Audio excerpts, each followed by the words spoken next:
वापस चले। और पोगास लड़खड़ाते कदमों से मेरे साथ वापस चल पड़ा, लेकिन वो बार बार मेरे वजूद का तयन करने के लिए मुझे देख लेता था। उसने कई बार डरते डरते मेरे बदन को हाथ भी लगाया था। इस रात पोगास पर क्या गुजरी होगी ये मुझे नहीं मालूम, लेकिन उस रात मैं कंवारा था। आके गुस्ल ने मेरी शख्सियत का गुबार धो दिया था और मेरी कुव्वतें असल हालत में थी। इस पोगास फिर मेरे पास हाजिर हो गया। उसकी निगाहों में बेपनाह अकीदत थी। उसने मेरे सामने झुकते हुए कहा, क्या तू मुझे इजाजत नहीं देगा आशाउले कि मैं लोगों को बता दूं कि जिसे हम अपने जैसा इंसान समझते तो वो इंसान नहीं देवता है। हमें इनसे क्यों ना कहूं कि मैंने देवता को पहचान लिया है, और क्या वो इस बात से खुश न हो जाएंगे कि वो देवता की हमनशीनी में है? नहीं पोगास, ऐसा कोई काम न कर। क्यों? इसलिए कि मैं देवता नहीं हूं। हाँ, मैंने तुम्हें अपने बारे में जो कुछ बताया इसके अलावा मैं और कुछ नहीं हूं। इसलिए मुझे दूसरों की निगाह में वही रहने दे जो मैं हूं।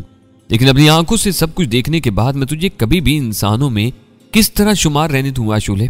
अगर किसी ने कभी नादानिस्तगी में तेरे साथ कोई गुस्ताखी की तो वो मेरे लिए नाकाबिले बर्दाश्त होगी। मैं उसे दरगुजर करूंगा। बस जैसा मैं कह रहा हूं ऐसा ही कर। और प्रोफेसर, अब क्या मजाल थी पोगास या उसकी औरत मेरे हुक्म से सरताबी करे। चुनाचे उस दिन सुबह पोगास ने तमाम लोगों को जमा किया। उसने अपनी औरत को अपने नजदीक खड़ा कर लिया था। सुनो लोगों, तुम्हें इल्म है कि अजीम निजात दहिंदा हमारे लिए वही सोचता है जो बेहतर हो और जिसमें हमारी खुशियां, हमारे लिए आसानियां पोशीदा हो। और सुनो, अगर वो कुछ कहे और इसकी तामील न की जाए तो ये निजात दहिंदा की अजमत से इनहिराफ है और इसके नाफरमान कभी खुश नहीं रह सकते, जिन्हें सिर्फ फायदा पहुंचाया गया हो और नुकसान की एक बात भी ना की गई हो। तो क्या तुम्हें निजात दहिंदा के फैसलों पर एतमाद है? आशोले हमारा सच्चा दोस्त है, सब ने बैक जुबान कहा। तो ये उसका हुक्म है। हमारी दुश्वारियों का हल है कि आज से लिबास का इस्तेमाल इतना मुख्तसर कर लिया जाए कि हम अपना लिबास अपने बच्चों के लिए महफूज करते। और सुनो, निजात दहिंदा की तजवीज़ है कि इससे हमारे बच्चों की जरूरियात पूरी होंगी और हमें अपनी नस्ल खत्म नहीं करनी पड़ेगी।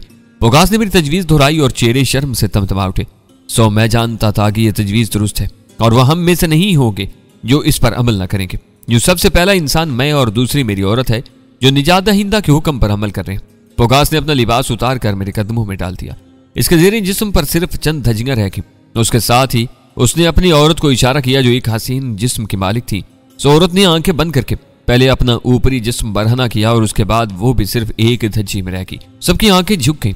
लिबास तहजीब की जरूरत थी, लेकिन मजबूरियां इंसान की फितरत तब्दील करती रहती हैं और वो बनना चाहता है जो वो नहीं होता। लेकिन अभी बरहना होने वाले सिर्फ दो थे और बहुत मुतमईन थे वो। तब पोगास ने मेरी तरफ देख कर कहा, मेरी राह में तूने मुश्किल हायल कर दिया शौले। मैं बदकिस्मत हूं कि इन्होंने पैरवी नहीं की और तेरे कदमों में सिर्फ दो लिबास हैं। लेकिन मैं वादा करता हूं कि अगर इनमें से कोई भी तेरे हुक्म की तामील न करे तब भी तू मेरे जिस्म पर लिबास न देखेगा और मेरी औरत के नहीं। निजात दहिंदा के हुक्म की तामील सब पर फर्ज है। एक निस्वानी आवाज सुनाई दी और फिर प्रोफेसर, मेरे हुक्म की तामील करने वाली सब औरतें थीं और उनके इकदाम ने दूसरों में भी तहरीक की। हाँ, एक बात चुपके से बता दूं कि तामील करने वाले दूसरे लोगों में पहल करने वाली मेरी औरतें थीं और जब एक एक औरत बरहना हो गई तो इनमें मर्द भी शामिल होने लगे। हंसते मुस्कुराते झींपते शर्माते मर्द भी लिबास उतारते रहे। बड़ा मजाक का खेज मंजर था। किसी के बेहंगम जिस्म को देखकर दूसरे हंसते थे, वो एक दूसरे की जानिब देखने से शर्माते, फिर देखते और मुस्कुराते थे। यूं सब बरहना हो गए मेरे सामने। वो एक तारों भरी रात थी। अबानिया मेरी आगोश में थी। रात के हुस्न से मुतासर होकर हम चांदनी में निकल आए थे और हमने एक ऊंची पहाड़ी मुंतखब की थी। तो यूं यह मसला भी हल हो गया और इसका असर अच्छा ही हुआ। बच्चों के लिए लिबास तैयार किए गए और अब सब खुश थे। फिर जब पहली औरत के यहाँ एक नन्ही सी मखलूक ने जन्म लिया तो खुशियों की लहर दौड़ गई। यह नई जिंदगी का आगाज था और कैसी अनोखी थी ये नन्ही मखलूक जिसने अजीब हालात में जिंदगी पाई थी। यूं इस आबादी की इब्तिदा की लोग बाज़ाहिर खुश थे। इन्होंने मुतमईन रहना सीख लिया था, लेकिन हालात को कहाँ सबात है। अचानक हमारे कानून ने एक आवाज सुनी, एक अनोखी और पूरी इसरार आवाज। जज्बात का भूत उतर गया। हम चौंक पड़े क्योंकि ये आवाज हम में से नहीं थी और इस खूबसूरत वादी के पुरस्कार वीराने में इससे कबल हमने कोई अजनबी आवाज नहीं सुनी थी। अबानिया मेरी आगोश से निकल गई। मैं खुद उसकी तरफ मुतवज्जा नहीं था। आशौले, उसने हर से कहा, ये कैसी आवाज है? वो ताज्जुब से बोली। चमड़े मुड़े हुए लकड़ी के खोल जिनसे ऐसी आवाजें पैदा होती हैं, लेकिन ये खोल इंसानी हाथों से बनते हैं। मैंने जवाब दिया। तो क्या इस वादी में हमारे अलावा भी इंसान बसते हैं? अबानिया हैरत से बोली। इससे कबल मैंने इस बात पर गौर किया था। कुर्ब जवार में ऐसे निशानात तलाश किए, यकीनन मीलों दूर के इलाके में इंसानी वजूद के निशानात नहीं मिले थे, मगर ये आवाजें, इन आवाजों के बारे में वसूख से कह सकता हूँ कि ये इंसानी हाथों से ही पैदा हो रही हैं। मैंने जवाब दिया। अबानिया के चेहरे पर खौफ के आसार उभर आए। उसकी आंखों में हरास की परछाइयां नजर आने लगी। लरजते लहजे में बोली, लेकिन अब ये इंसान कहाँ से आ गया? मैंने उसकी बात को कोई जवाब नहीं दिया। खौफ और दहशत मेरे करीब से होकर नहीं गुजरे थे। खौफ इन्हें होता है जिन्हें जिंदगी का खौफ हो। मैंने अबानिया का बाजू पकड़ा और उसे उठा दिया। हाँ, हमें वापस चलना चाहिए, हमें दूसरे लोगों को आगाह कर देना चाहिए, अबानिया ने कहा। मैंने अबानिया की शक्ल देखी। मेरे उठने का यह मकसद नहीं था, मैं तो सूरत हाल मालूम करने के लिए जाने वाला था। लेकिन अबानिया का ख्याल भी दुरुस्त था। पोगास और दूसरे लोगों को होशियार करना भी जरूरी था। लाजमी है कि वो भी ढोल की आवाजें सुनेंगे और सरासहमा हो जाएंगे। ऐसी मुश्किल में वो कोई अहमकाना इकदाम भी कर सकते हैं। मसलन वो मुसल्ला होकर इन आवाजों की तरफ चल पड़े और नुकसान उठाएं। न जाने इन लोगों की तादाद कितनी है और न जाने वो किस इरादे से इस इलाके में आए हैं। आओ, मैंने अबानिया से कहा और वो मेरे साथ चल पड़ी और हमारा ख्याल दुरुस्त से निकला। पोगास दूसरे चंद लोगों के साथ एक बुलंद टीकरी पर खड़ा वो आवाजें सुन रहा था। चूंकि चांदनी चटकी हुई थी इसलिए उसने हम दोनों को देख लिया और फिर वो जल्दी से टीकरी से उतरा। तूने ये आवाजें सुनी आशोले? हाँ, मैं सुन रहा हूँ। क्या ये इंसानी हाथों से बनाए हुए लकड़ी के खौल से नहीं बुलंद हो रही हैं? तेरा ख्याल दुरुस्त है, मैंने तायद की। लेकिन इस इलाके में तो हमारे सिवाय इंसान न थे। कहीं से आ गए होंगे। कहाँ से आए हैं और किस इरादे से आए हैं, ये मालूम करने में जा रहा हूँ और तेरे पास इसलिए आया हूँ पोगास कि अपनों को होशियार रख। उनकी तलाश में जाने की जरूरत नहीं, क्योंकि मैं जा रहा हूँ और अगर इनका रुख इसी तरफ है तो यकीनन मैं इनसे पहले यहाँ वापस आ जाऊंगा और इसके बाद तुझे हदायत दूंगा। और अगर कोई खतरा नहीं है और ये कोई और मामला है तो फिर मैं इसे एक तमाशे की हैसियत से देखूंगा और तू फिक्र न कर, मैं खतरे से पहले जरूर आगाह कर दूंगा। जो हुक्म आशौले, पोगास ने गर्दन झुका कर कहा। भला वो अब मेरे अहकामात पर कैसे तशवीश का इजहार कर सकता था? अपने दिल में तो वो मुझे आसमानों से उतरा हुआ देवता तस्लीम कर चुका था। क्या मैं तुम्हारे हथियार ले आऊं आशौले? हाँ, सिर्फ मेरा खांडा, इसके अलावा और किसी शय की जरूरत नहीं है, मैंने कहा और पोगास मेरा खांडा ले आया। अबानिया ने मेरा बाजू पकड़ लिया।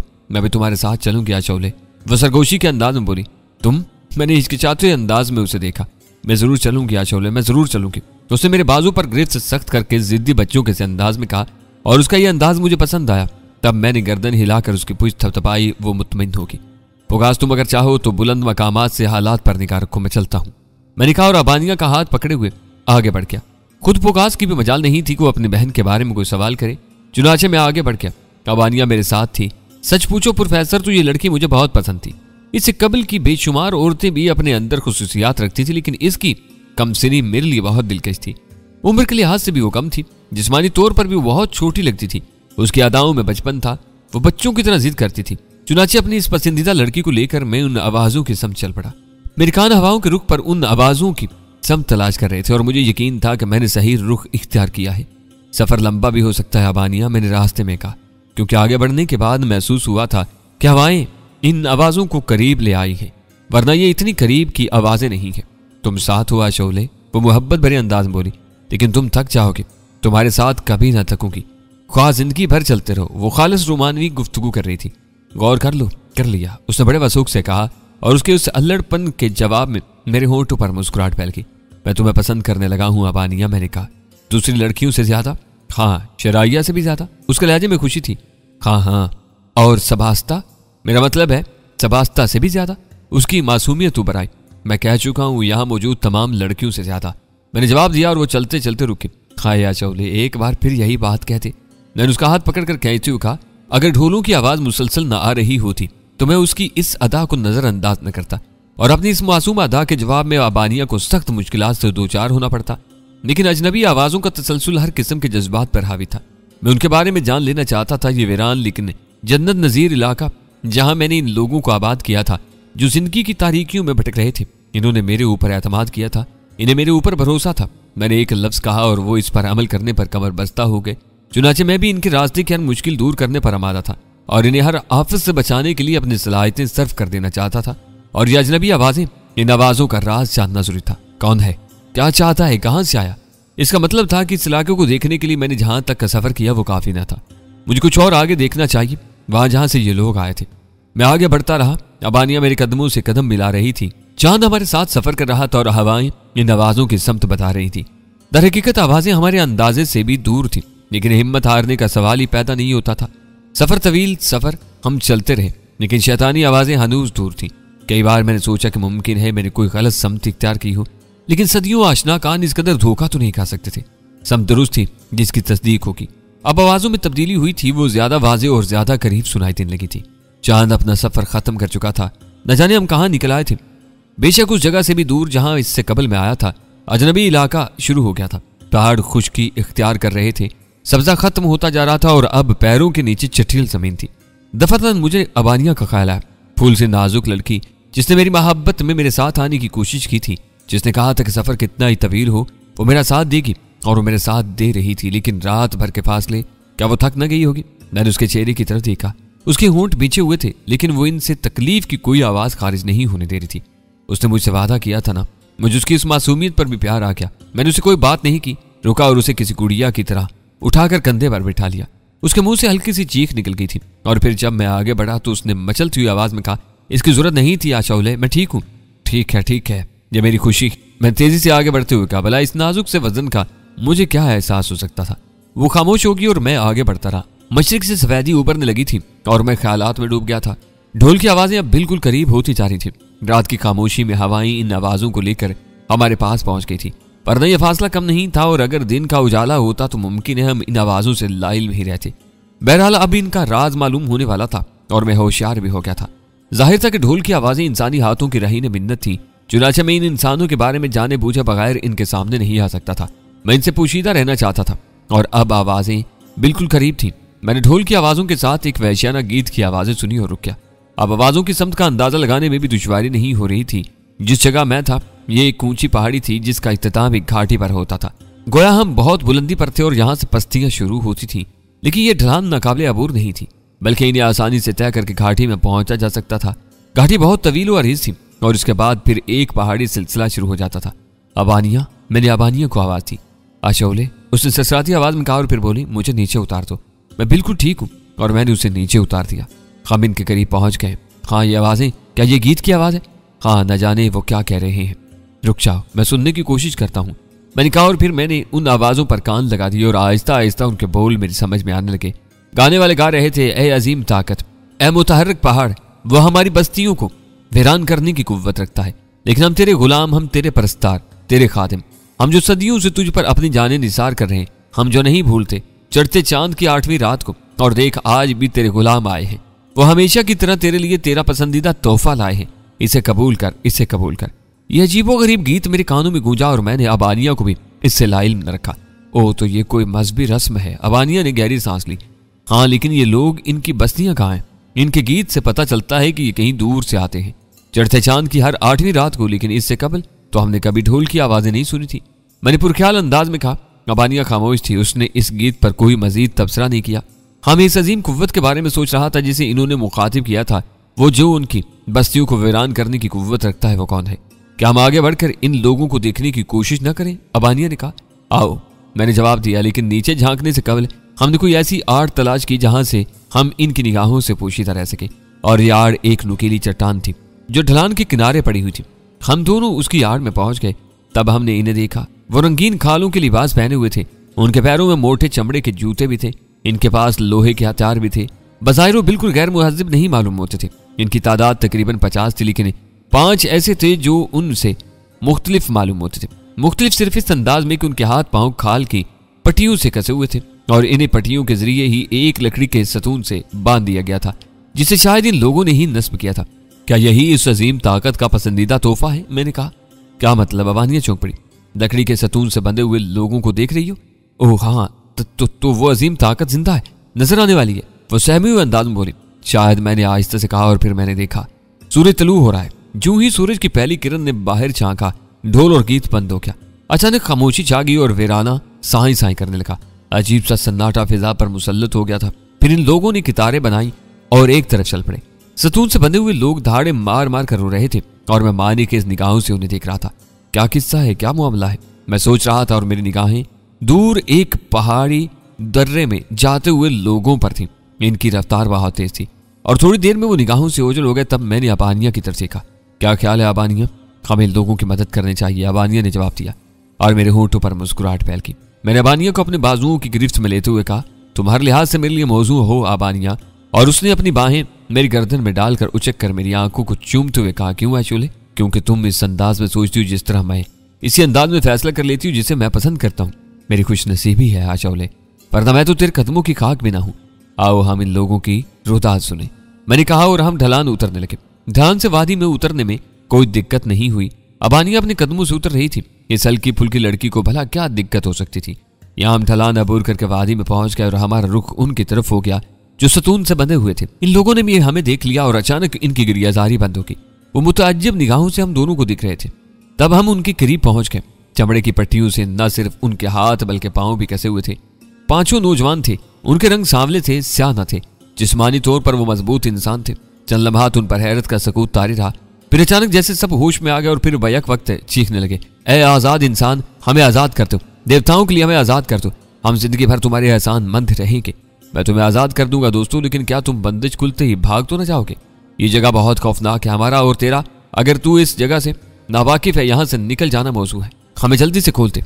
मुबादा वो आ न चाहे, यकीनन वो यहाँ मौजूद नहीं है, लेकिन वो यहाँ जरूर आ जाएगा क्योंकि ये गार उसका मस्कन है।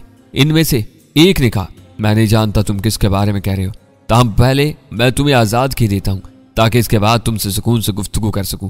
मैंने अपने मजबूत हाथों से उनके हाथों और पैरों में बंधी हुई चमड़े की पट्टियां तोड़ दी और वो अपने हाथ मसलने लगे। उनके चेहरे खुशी से खिल उठे। वो खौफजदा थे, लेकिन उनमें से किसी ने फरार होने की कोशिश नहीं की। उनके चेहरों से एहसान मंदी के तासुरात झलक रहे थे। फिर उनमें से एक बोला, तूने हमारी जिंदगी बचाई है हमारे मोहसिन, बता हम तेरे इस एहसान का क्या बदला थे? क्या तुम इसी वक्त बदला उतार देने पर आमादा हो? मैंने उनके चेहरों को गौर से देखते हुए कहा, जो कुछ तूने हमारे साथ किया है इसका कोई पतला नहीं है, लेकिन हम तेरे अहकामात की पाबंदी करना चाहते हैं। क्या तुम कुछ वक्त मेरे साथ गुजार सकते हो? हाँ, हम पूरी जिंदगी तेरे साथ गुजार सकते हैं, क्योंकि अब हमारी बस्ती हमारे लिए अजनबी हो चुकी है। क्या तुम इस वादी में खुशी महसूस करते हो? हाँ, अगर तू इन इलाकों से अजनबी है तो जान ले, ये वादी मौत की वादी है, क्योंकि यहाँ वो भयानक ताकत रहती है जिसका नाम नमयून है। उसके नाम के साथ ही हमारे रोंगटे खड़े हो जाते हैं कि देवता हमें नमयून की शक्ल ना दिखाए। इनमें से एक ने कहा, खूब तो आओ बुलंदियों पर चलें और वहां चलकर गुफ्तगू करें। मैंने पेशकश की, इससे कोई जगह महफूज नहीं है, तो हम यहाँ से निकल चलना ही बेहतर है। उन्होंने कहा और हमने वापसी का सफर शुरू कर दिया और थोड़ी देर के बाद हम ऊपर पहुंच गए। अबानिया के चेहरे से नकाहत टपक रही थी। जाहिर रात भर की जागी हुई, थकी हुई थी, भूखी थी।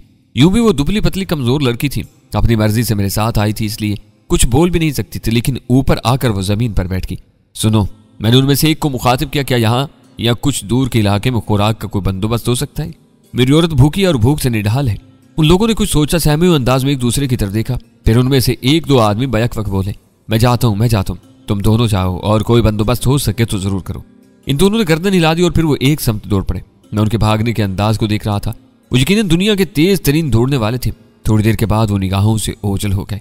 वो खुराक कहाँ तलाश करेंगे? मैंने कहा, इन चटियल पहाड़ों में काले खरगोश अक्सर मिल जाते हैं। इनमें से एक ने जवाब दिया, लेकिन हथियार, उनके पास हथियार कहाँ है? ओह, हम दौड़कर इन खरगोशों को पकड़ सकते हैं। वो दोनों ये काम बखूबी कर सकते। खूब। मैंने तारीफी निगाहों से उनकी तरफ देखा। वो दोनों जिस अंदाज में दौड़ते हुए गायब हुए थे, इससे अंदाजा हो गया था कि दौड़ने में वो अपना सानी नहीं रखते। लेकिन एक और ख्याल भी था, मुमकिन है वो लोग इस तरह जिंदा बच जाने को गनीमत समझे और वापस आने की कोशिश न करें। सूरज बुलंद होता जा रहा था। गो इसमें अभी ज्यादा हिद्दत नहीं पैदा हुई थी, लेकिन अंदाजा होता था कि जब सूरज बुलंद होगा तो बहुत सी मुश्किलात मुंह खोल देंगी। मैं सिर्फ अबानिया के लिए फिक्रमंद था, जो दर हकीकत एक मसला बन गई थी।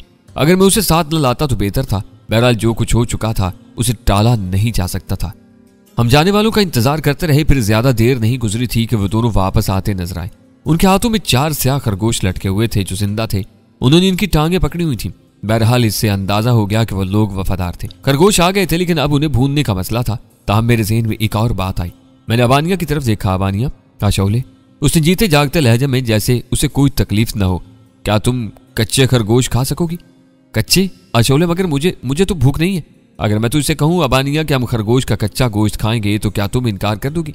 नहीं आशौले, वो अजीब से अंदाज बोली।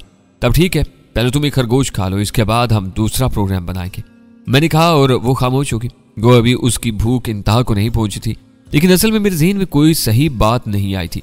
वो पांचों सहमे हुए थे, इस इलाके से निकल भागना चाहते थे। अगर मैं उन्हें यहाँ रोकने की कोशिश करता तो मुमकिन है वो मेरे बात ना मानते, लेकिन मैं उन्हें अपने हाथ से नहीं खोना चाहता था। दूसरी बात यह थी कि मैं इस पुरस्कार निमून को तलाश करना चाहता था जो ना जाने क्या था। बहरहाल ये इलाका मैंने ज़हन नशीन कर लिया था। मैं दोबारा भी यहाँ आ सकता था। इस वक्त अबानिया को वापस पहुंचा देना अहम मसला था, क्योंकि बहरहाल वो मेरी पसंदीदा औरत थी। जमाना कदीम का इंसान ना उन्होंने देखा ना अबानिया ने, लेकिन मैंने उनके सामने इब्तदाई दौर लौटा दिया। मैंने एक जिंदा खरगोश के दोनों टांगें पकड़ी और उसे दरमियान से चीर दिया। खून की धारें बह निकली, जिससे मैंने मुंह लगा दिया। मैं मजे से खरगोश का खून पी रहा था। वो लोग भी उछल पड़े थे जो मेरे लिए खरगोश लाए थे, और उनकी निगाहों में दहशत उभर आई। फिर मैंने दांतों से खरगोश की खाल उधेड़ी और उसे थूक दिया। इसके बाद बेकार अलाय साफ करके मैंने खरगोश की हड्डियां तक चबा डाली और फिर अबानिया की तरफ देखा। वो सहमे हुए अंदाज में मुस्कुरा दी थी। तब मैंने दूसरे खरगोश की टांगे चीरी और अबानिया ने आंखें बंद करके खून से मुंह लगा दिया। इसके चेहरे के नकुश बिगड़े हुए थे, लेकिन मैं उसका महबूब इसी में खुश था, इसलिए उसने भी वही किया जो मैंने किया था। अलबत्ता हमें देखने वालों ने मुंह फेर लिए थे, लेकिन बहरहाल अबानिया के जिस्म में गज़ा पहुंच गई थी। थोड़ी देर में उसकी हालत बेहतर होगी। तब मैंने अपने दोस्तों का शुक्रिया अदा किया और उनसे उनके नाम पूछे। एबलो, वाके और ऐसे ही दूसरे नाम थे उन लोगों के। मैंने उनसे पूछा, अब तुम्हारा क्या इरादा है दोस्तों, कहाँ जाना चाहते हो? हम पांचों किसी अजनबी बस्ती की तलाश में निकलेंगे। अगर मलका शमूना के हाथ लग गए तो वो दोबारा हमारे साथ वही सलूक करेगी, और अगर नेमून मिल गया तो बहरहाल जो देवताओं ने हमारे लिए तय किया है। हाफू ने कहा, तब फिर क्यों ना तुम मेरे साथ शरीक रहो, मैं तुम्हें अपनी बस्ती में ले जाऊंगा। तुम्हारी बस्ती? वो पांचों चौंक पड़े।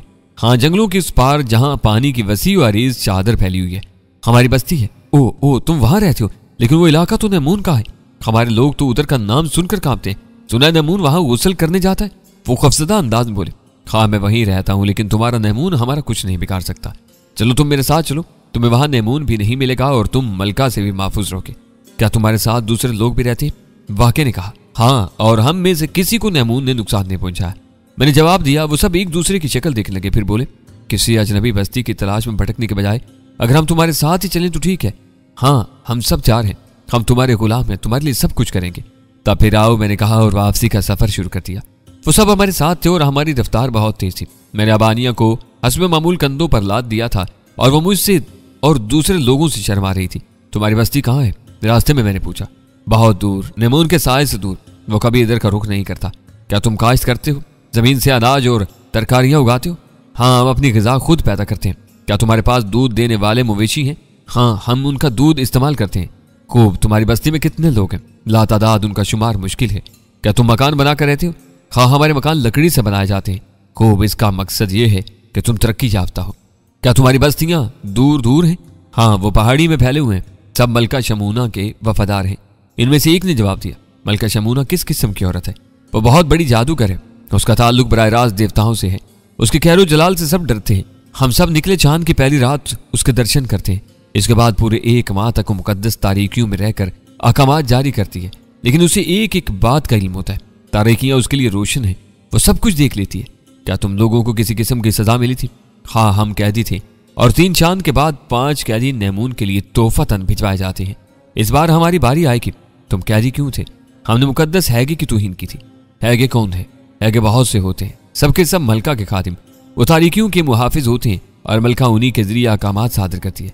तुमने हैगे की क्या तौहीन की थी? हम पांचों एक जमीन पर काम कर रहे थे। एक हैगा उधर आ निकला। हम कामों में ऐसे मसरूफ थे कि हम उसके सामने सजदा रेज होना भूल गए। बस हमें कैद कर लिया गया। ओह, मैंने गर्दन हिलाते हुए कहा। मैं इस बस्ती के हालात समझ रहा था। क्या मलका शमूना का कोई शौहर नहीं है? नहीं, उसकी शादी नहीं हुई। वो हमेशा कंवारी रहती है और जब वो मर जाती है तो हैगे उसकी लाश तारीख कैद खाने में रख देते हैं। फिर वो देवताओं से दूसरी शमूना मांगते हैं और मुकद्दस रोशनी जिस औरत को हल्के में ले लेती है वही शमूना बन जाती है। बहुत दिलचस्प, बहुत उम्दा। क्या तुम्हारे यहाँ सिपाही भी होते हैं?